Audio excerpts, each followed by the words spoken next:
Ini sambil kita jalan-jalan di Gua Ashabul Kahfi, itu pintu goanya kita lihat ya. Nah, mari nih sambil jalan saya tunjukin masjid lama yang dibangun dan ada dalam Al-Quran. Masjid itu disebut sebagai Ar-Raqim atau juga disebut sebagai masjid. Gini teman-teman.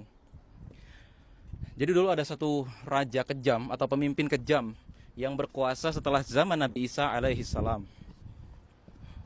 Nabi Isa alaihissalam itu kan tentu membawa ajaran agama Islam ya. Nah, kemudian ada beberapa pemuda yang mengikuti ajaran beliau meski tidak satu masa. Jadi setelah Nabi Isa itu diangkat ke langit, lalu kemudian pemuda-pemuda ini beriman kepada ajaran Nabi Isa alaihissalam.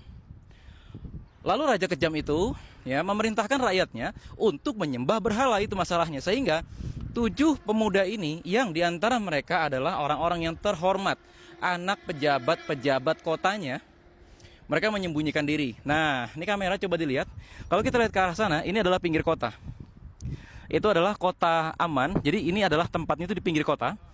Jadi mereka jalan agak jauh, terus kemudian mereka sampai di goa ini. Dan goa ini sendiri sebetulnya kecil ya, nggak terlalu besar.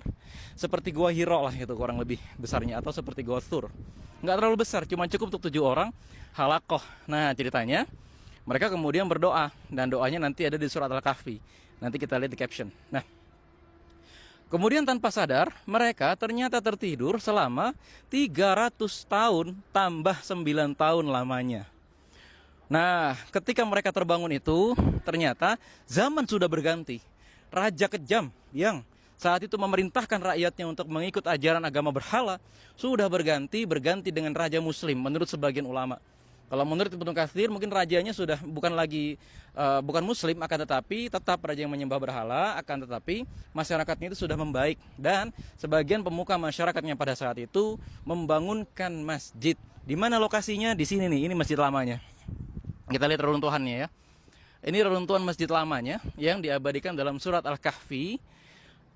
Lalu kemudian oleh peradaban Islam kemudian di masa para sahabat, di masa Abbasiyah, di masa Salahuddin dibangun lagi di sebelah sana.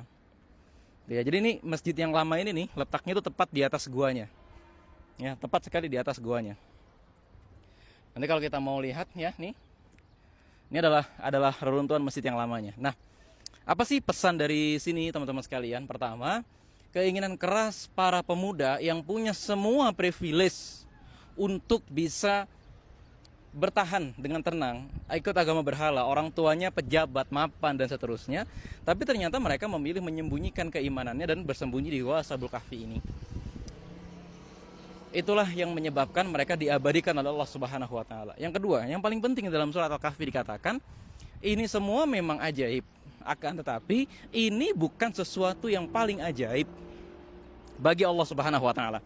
Ada kurang lebih 3 peristiwa lain yang berkaitan dengan hidup dan mati atau tidur ya. Pertama, cerita Uzair dalam surat Al-Baqarah.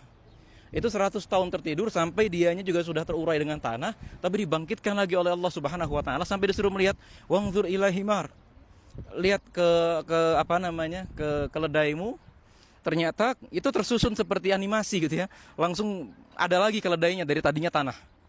Atau juga cerita Nabi Ibrahim alaihissalam yang apinya dijadikan dingin sehingga Nabi Ibrahim tidak terbakar. Nabi Isa alaihissalam dilahirkan tanpa ayah. Nabi Adam alaihissalam tanpa ayah dan ibu. Dari sini ya teman-teman sekalian, mudah-mudahan kita bisa meneladani lebih jauh lagi kisah Ashabul Kahfi dan menjadikan kita orang yang lebih punya daya tahan terhadap godaan materialisme di zaman sekarang ini. Assalamualaikum warahmatullahi wabarakatuh.